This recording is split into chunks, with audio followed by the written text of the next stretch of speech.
Welcome to our walkthrough video on registering your FernLite device powered by Odyssey Energy Solutions. Let's begin. First, locate the MAC number printed on your device. Then visit the website fernview.odysseyenergysolutions.com/register. On this page, you will find a field where you can enter your MAC address.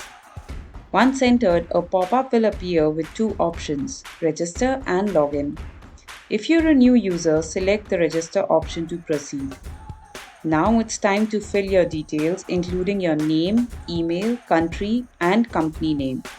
Keep an eye on your inbox as you will receive a verification email to confirm your email address. Once verified, set up a password for your account. With your email and password, you can now log into the FernView portal.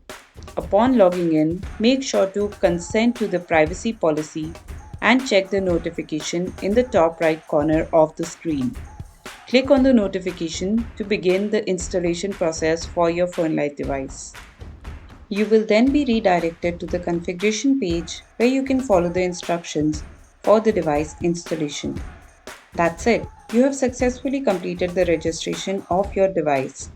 Check out our next video to learn how to install your FernLite.